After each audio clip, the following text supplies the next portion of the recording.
대한민국에서 가장 존경받는 식품 기업인 오뚜기가 국세청의 특별 세무조사를 받게 되면서 그동안 쌓아온 가뚜기 명성에 큰 균열이 생기기 시작했습니다. 우리는 오랜 세월 동안 이 기업을 착한 경영의 대명사로 믿어왔지만 최근 중부지방국세청 조사 3국이 투입되며 우리가 몰랐던 충격적인 민낯이 드러나고 있습니다. 25년이라는 긴 시간 동안 대중의 눈을 피해 숨겨져 왔던 오뚜기만의 은밀한 비밀과 그들이 숨겨온 두 얼굴의 실체를 지금부터 심층적으로 파헤쳐 보겠습니다. 2025년 가을 오뚜기 본사를 향해 빼든 국세청의 칼날은 단순히 세금 신고의 오류를 확인하려는 일반적인 정기 조사와는 그 차원이 완전히 다른 기획 조사입니다. 이번 조사에 투입된 조사 3국은 재산 제세와 변칙 증여를 전문적으로 추적하는 특수 조직으로 기업의 중대한 탈세나 사익 편취 혐의가 포착될 때만 움직입니다.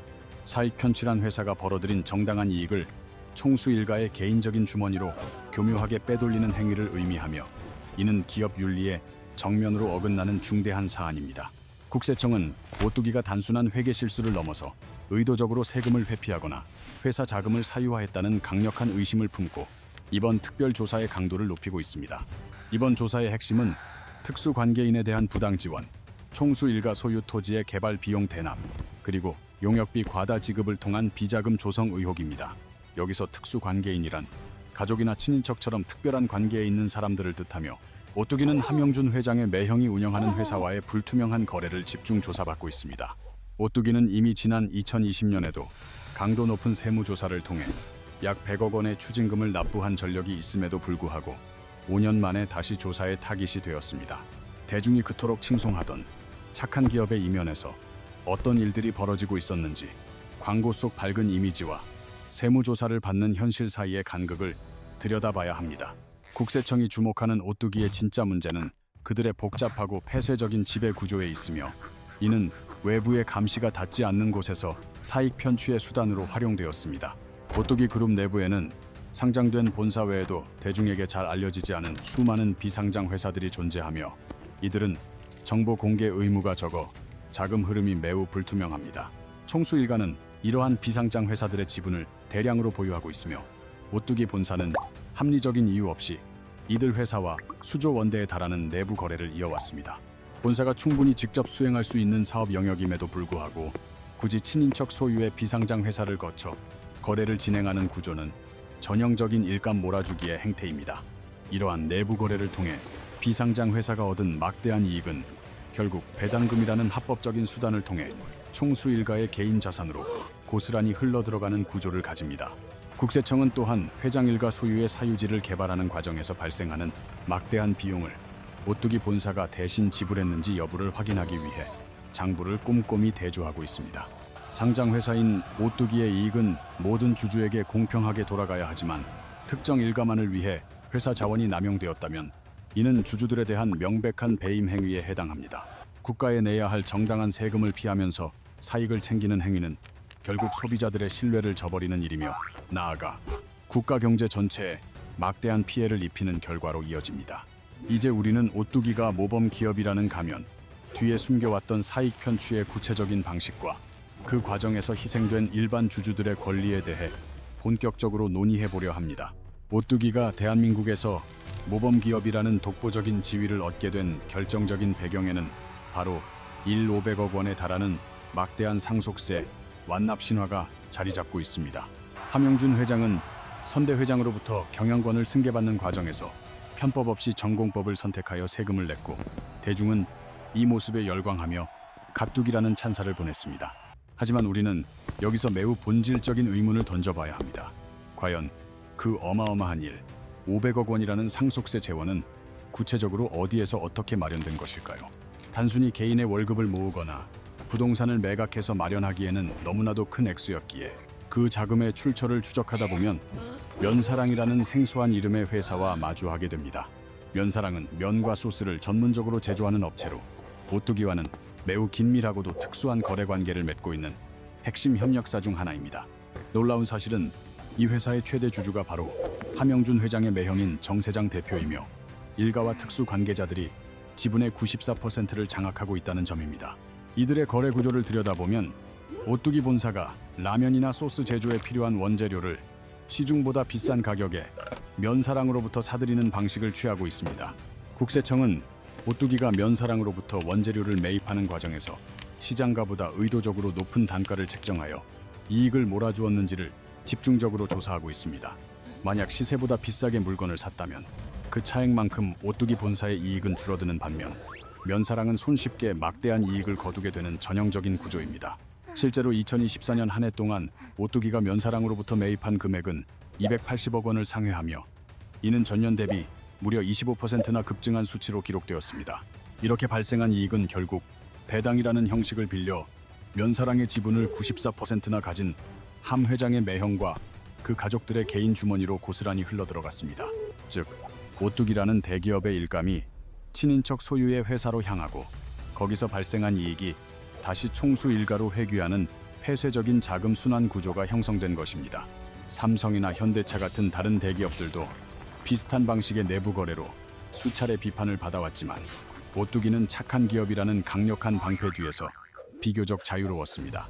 이제 국세청과 시장 전문가들은 이처럼 내부 거래를 통해 축적된 자금이 함 회장의 상속세일 500억 원을 충당하는 데 결정적인 역할을 했다고 강력히 의심하고 있습니다. 우리가 박수를 보냈던 상속세 완납이라는 도덕적 승리의 이면에는 사실 일반 주주들의 이익을 희생시켜 만든 거대한 그림자가 드리워져 있었던 셈입니다. 상장사인 오뚜기 본사에 남았어야 할 이익이 내부 거래라는 터널을 통해 특정 개인에게 빠져나가는 현상, 경제학자들은 이를 터널링이라 부르며 엄격히 규제합니다. 이를 쉽게 비유하자면 식당 주인이 동업자들의 눈을 피해 조카가 운영하는 납품업체에서 비싼 값에 식재료를 사주어 식당 수익을 조카에게 몰아주는 것과 같습니다. 이 과정에서 식당에 투자한 다른 동업자들은 정당한 수익을 배분받지 못해 손해를 보게 되며 결국 오직 조카 한 사람만이 배를 불리는 불공정한 결과가 초래됩니다. 면사랑의 역사를 거슬러 올라가면 1991년 장학식품으로 시작되었는데 이는 창업주인 고 함태호 명예회장이 사위에게 사업 기회를 주면서 탄생한 회사입니다. 사업 초기 면사랑의 매출 절반 가까이가 오뚜기와의 거래에서 발생했을 정도로 이 회사는 오뚜기의 전폭적인 지원 아래 중견 기업으로 성장할 수 있었습니다. 오뚜기의 내부 거래 문제는 비단 면사랑이라는 한 기업에만 국한된 것이 아니라 그룹 전반에 걸쳐 더 깊은 의문을 낳고 있습니다. 특히 오뚜기가 일반 협력업체와 친인척 운영회사를 대하는 태도에서 보여준 이중잣대는 기업 윤리에 대한 심각한 논란을 불러일으킵니다. 대기업이 중소협력업체에 납품 단가 인하를 강하게 압박하며 고통을 분담하게 하는 것은 업계의 고질적인 문제로 지적되어 왔습니다. 하지만 친인척 소유의 회사에는 시세보다 높은 단가를 보장하며 관대함을 보였다면 이는 다른 협력사들의 정당한 노력을 기만하는 행위입니다. 이러한 구조는 단순히 도덕적인 결함을 넘어 기업이 최적의 파트너를 찾아 품질을 높이고 비용을 줄이는 근본적인 경쟁력을 갉아먹습니다. 경영진의 에너지가 미래를 위한 사업 확장이 아닌 내부 거래 구조를 관리하고 유지하는 데 쏠리면서 오뚜기의 성장은 점차 멈추기 시작했습니다.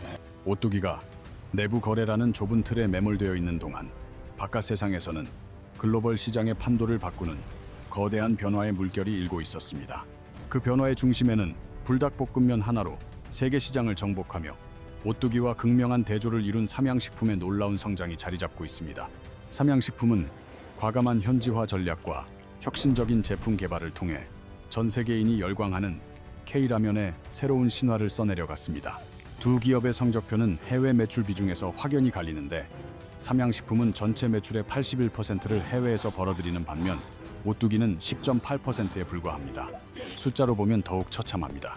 2024년 삼양의 해외 매출은 1조 3천억 원을 넘겼으나 오뚜기는 그 4분의 1 수준인 3,600억 원대에 머물렀습니다. 투자자들의 냉정한 평가는 주가에서 드러납니다. 최근 10년 사이 삼양식품의 주가는 10배 뛰었으나 오뚜기는 전성기의 5분의 1 수준으로 추락했습니다. 2015년 한때 150만 원에 육박하며 황제주로 군림했던 오뚜기의 주가는 현재 30만 원대에서 힘겨운 싸움을 이어가고 있는 실정입니다. 이미 포화 상태에 이른 국내 라면 시장에서 인구 감소와 성장 한계에 직면한 오뚜기에게 해외 시장은 선택이 아닌 생존의 문제입니다. 더 큰 문제는 오뚜기 내부의 새로운 성장 동력이 될 만한 혁신적인 히트 상품이 수십 년째 등장하지 않고 있다는 점입니다. 오뚜기의 주력인 진라면은 무려 1988년에 출시된 제품으로 30년이 넘는 세월 동안 과거의 영광에만 기대어 안주하고 있다는 비판을 피하기 어렵습니다. 시장은 끊임없이 변화하며 새로운 맛을 요구하지만 오뚜기의 혁신 역량은 내부 거래라는 안전한 울타리 안에서 멈춰버린 것은 아닌지 의문이 제기됩니다. 전문가들은 이를 거버넌스 리스크라 부르며 불투명한 지배 구조가 기업의 의사결정과 미래 투자를 저해하는 위험 요소라고 경고합니다. 실제로 오뚜기는 2025년 5월 기업 가치를 높이려는 우량 기업들의 모임인 코리아 밸류업 지수에서 탈락하는 수모를 겪었습니다. 설상가상으로 오뚜기는 6분기 연속 수익성이 감소하고 있으며 2025년 상반기 영업이익은 전년 대비 24%나 급감하는 최악의 경영 성적표를 받았습니다. 오뚜기 측은 이번 세무조사가 2020년 이후 5년 만에 돌아온 일상적인 정기조사일 뿐이라며 사익 편취와는 무관하다는 입장을 고수하고 있습니다. 하지만 국세청 내에서도 재산 제세와 변칙 증여를 전담하는 특수 조직인 조사 3국이 전격 투입되었다는 사실은 사안의 심각성을 말해줍니다. 오뚜기는 과거에 진행되었던 공정거래위원회의 조사에서도 사익 편취와 관련하여 이미 무혐의 처분을 받았다는 사실을 강조하며 결백을 강력히 주장하고 있습니다. 그럼에도 불구하고 우리가 오랫동안 믿어왔던 착한 기업 이미지와 실제 조사 대상이 된 혐의 사이의 커다란 괴리는 대중에게 큰 충격을 주었습니다. 화려한 마케팅 이미지와 숨겨진 경영 실체는 언제나 다를 수 있다는 평범한 진리가 이번 오뚜기 사태를 통해 다시 한번 씁쓸하게 증명되었습니다. 이제 오뚜기가 직면한 가장 큰 숙제는 세무조사를 통해 드러난 불투명한 거래 관계를 투명하게 정리하고 소비자들의 훼손된 신뢰를 회복하는 일입니다. 위기의 순간을 성장의 기회로 바꾸기 위해 오뚜기는 2030년까지 글로벌 매출 1조 원 달성을 목표로 삼는 구체적인 해외 시장 공략 계획을 발표했습니다. 이는 현재 10% 수준에 머물러 있는 낮은 해외 매출 비중을 획기적으로 개선하여 국내 내수 시장에만 안주하던 기업의 체질을 바꾸겠다는 선언입니다. 글로벌 브랜드 파워를 강화하기 위해 방탄소년단, BTS의 진을 진라면의 광고 모델로 전격 기용하며 전 세계 K컬처 팬들을 향한 공격적인 마케팅을 펼치고 있습니다. 또한 외국인들이 더 쉽게 발음하고 기억할 수 있도록 영문상호를 오토기로 변경하며 글로벌 식품 기업으로 거듭나기 위한 이미지 변신을 시도하고 있습니다. 미국 시장 점유율 확대를 위해 캘리포니아의 자체 생산 공장 설립을 본격적으로 추진하고 있으며 이는 오는 2027년 완공되어 가동될 예정입니다. 베트남을 거점으로 삼아 할랄 인증을 획득함으로써 20억 명에 달하는 거대한 이슬람 문화권 시장 진출을 위한 발판을 마련하는데 박차를 가하고 있습니다. 하지만 이러한 외형적인 확장 전략보다 더 시급한 과제는 기업 지배 구조의 불투명성을 걷어내고 주주 권익을 보호하는 근본적인 내부 경영 혁신입니다. 총수 일가와 회사의 이익이 복잡하게 얽힌 내부 거래 구조를 투명하게 정리하지 못한다면 글로벌 시장에서의 공정한 경쟁은 불가능할 수밖에 없습니다. 삼양식품의 성공 사례에서 볼 수 있듯이 과거의 제품에만 의존하지 않고 끊임없이 새로운 히트 상품을 개발하려는 연구 개발에 대한 집중 투자가 절실합니다. 이번 국세청의 특별 세무조사는 오뚜기가 구습을 타파하고 진정한 글로벌 우량 기업으로 다시 태어날 수 있을지를 결정짓는 중대한 역사의 분수령입니다. 제대로 된 반성과 뼈를 깎는 쇄신이 뒷받침된다면 오뚜기는 소비자들로부터 잃어버린 갓두기의 영광을 되찾고 새로운 100년 기업으로 나아갈 수 있을 것입니다. 그러나 이번에도 임기응변식의 이미지 관리에만 치중하며 본질적인 변화를 외면한다면 오뚜기라는 이름은 대중의 기억 속에서 점차 빛을 잃어갈 것입니다. 기업의 진정한 가치는 위기를 극복하는 과정에서 증명되며 오뚜기가 보여줄 향후 행보는 대한민국 모든 기업에게 중요한 경영적 교훈을 던져줄 것입니다. 세무조사의 결과가 오뚜기의 미래에 어떤 변화의 바람을 몰고 올지, 그리고 그들이 약속한 혁신이 소비자들에게 닿을 수 있을지 끝까지 지켜봅시다. 면사랑이라는 회사가 지금의 거대 중견기업으로 성장하기까지의 과정을 들여다보면 오뚜기의 지원이 얼마나 절대적이었는지 명확히 알 수 있습니다. 1991년 장학식품이라는 이름으로 처음 문을 연 이 회사는 오뚜기 창업주가 큰 사위에게 사업 기회를 주면서 그 역사가 시작되었습니다. 사업 초기 면사랑은 자생력을 갖추기보다는 오뚜기와의 거래에 절대적으로 의존하며 안정적인 수익 구조를 형성해 나갔습니다. 실제로 2000년대 초반까지만 해도 면사랑 전체 매출의 절반 가까이가 오뚜기라는 든든한 배경에서 나오고 있었습니다. 현재는 거래 비중이 15% 수준으로 낮아졌다고 하지만 초기 성장의 토대가 오뚜기의 일감 몰아주기였다는 사실은 부인하기 어렵습니다.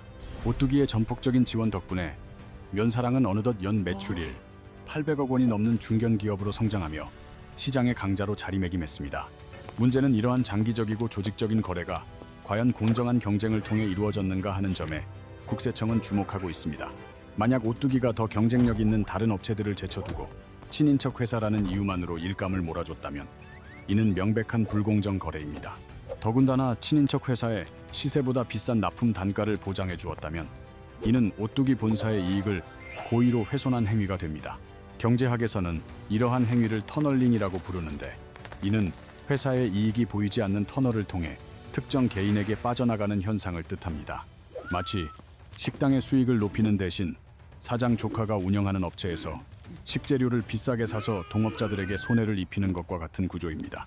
이러한 구조가 지속될수록 상장사인 오뚜기에 투자한 일반 주주들은 자신들에게 돌아와야 할 정당한 배당과 수익을 탈취당하게 됩니다. 결국 우리가 오뚜기 제품을 구매할 때 지불한 비용의 일부가 이러한 폐쇄적인 그물망을 통해 특정 개인의 자산으로 쌓였을 가능성이 큽니다. 더욱 씁쓸한 사실은 오뚜기가 일반 협력업체들에게는 엄격한 단가 인하를 요구하면서 친인척 회사에는 한없이 관대했다는 의혹입니다. 대기업의 갑질이라 불리는 납품 단가 압박이 다른 곳도 아닌 착한 기업의 대명사 오뚜기에서 벌어졌다는 점은 소비자들에게 큰 실망을 줍니다. 국세청은 면사랑 외에도 오뚜기 그룹 주변에 포진한 또 다른 비상장 회사들과의 거래 전반을 샅샅이 훑으며 조사의 범위를 넓히고 있습니다. 총수 일가와 연결된 협력업체들의 거미줄 같은 그물망이 어디까지 뻗어 있는지, 그 과정에서 세금이 어떻게 누락되었는지가 이번 조사의 핵심입니다. 겉으로는 계열사가 아니라고 주장하며 독립 경영을 강조해왔지만 실질적인 성장 과정은 오뚜기와 때려야 뗄 수 없는 공생 관계였기 때문입니다. 우리가 믿어왔던 가뚝이라는 신화가 사실은 치밀하게 설계된 내부 거래와 이미지 마케팅의 합작품은 아니었는지 의문이 커져만 갑니다. 이제 우리는 이 거대한 사건의 마지막 장을 향해 가며 오뚜기가 우리에게 던진 진정한 의미의 기업 윤리가 무엇인지 정리해보려 합니다. 지금까지 살펴본 오뚜기의 두 얼굴은 우리에게 기업의 홍보용 이미지와 실제 경영 실체가 얼마나 다를 수 있는지를 극명하게 보여줍니다. 대중은 착한 기업이라는 이야기를 믿었고 오뚜기 제품을 구매하며 정의로운 소비를 한다는 뿌듯함과 만족감을 느껴왔습니다. 하지만 그 따뜻한 이미지의 이면에는 총수 일가의 사익을 위해 내부 거래 구조를 활용했다는 무거운 의혹이 자리 잡고 있었습니다. 물론 오뚜기 측은 이번 조사가 5년마다 돌아오는 통상적인 정기 세무조사일 뿐이며 사익 편취 의혹과는 무관하다고 선을 긋고 있습니다. 또한 과거 공정거래위원회의 조사에서도 이미 무혐의 처분을 받았던 점을 강조하며 기업의 결백함을 공식적으로 주장하는 상황입니다. 국세청의 최종 조사 결과가 공식 발표되기 전까지는 사실 여부에 대해 우리 모두 섣부른 판단을 내리는 것을 경계해야 할 것입니다. 그럼에도 불구하고 오뚜기는 현재의 위기를 정면 돌파하기 위해 글로벌 시장을 향한 대대적인 변화와 혁신을 시도하고 있습니다. 오뚜기는 2030년까지 글로벌 매출 1조 원을 달성하겠다는 야심찬 목표를 세우고 해외 시장 공략에 모든 역량을 집중하고 있습니다. 이를 위해 방탄소년단의 진을 모델로 기용하고 영문 상호를 발음하기 쉬운 오토키, OTOG로 변경하는 등 파격적인 행보를 보입니다. 2027년 완공을 목표로 한 미국 생산 공장 설립과 이슬람권을 겨냥한 할랄 인증 획득은 글로벌 영토 확장을 위한 구체적인 실천입니다. 하지만 진정한 가뚜기의 귀환을 위해서는 이러한 외형적 성장보다 더 근본적인 내부적 문제들이 반드시 해결되어야만 합니다.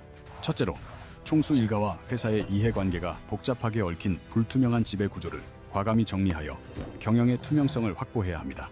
둘째로, 삼양식품의 사례처럼 내수 시장의 안락함에서 벗어나 세계 시장에서 실력으로 승부하는 진정한 글로벌 경쟁력을 갖춰야 합니다. 셋째로, 30년 넘은 과거의 히트 상품에만 기대지 말고 시장의 판도를 바꿀 수 있는 혁신적인 제품 개발에 투자를 아끼지 말아야 합니다. 이번 국세청의 특별 세무조사는 오뚜기에게 뼈아픈 위기인 동시에 지난 과오를 털어내고 새롭게 거듭날 수 있는 마지막 기회입니다. 투명한 경영으로 신뢰를 회복하고 글로벌 무대에서 당당히 경쟁한다면 오뚜기는 다시 한번 대중에게 가뚜기로 인정받을 수 있을 것입니다. 만약 이번에도 본질적인 변화 없이 이미지 관리에만 급급하다면 그들이 쌓아온 명성은 결국 시간과 함께 빛을 잃고 사라질 것입니다. 우리는 오늘 모범 기업에 가면 뒤에 숨겨진 내부 거래 의혹과 그로 인해 놓쳐버린 글로벌 기회까지 오뚜기의 진실을 함께 추적했습니다. 과연 오뚜기는 이번 사태를 계기로 진정한 혁신을 이뤄낼 수 있을까요? 아니면 가뚜기 신화는 이대로 막을 내리게 될까요? 기업에 숨겨진 민낯을 파헤치는 이 여정에 계속 함께하고 싶으시다면 구독과 좋아요를 눌러주시고 다음 영상도 절대 놓치지 마세요.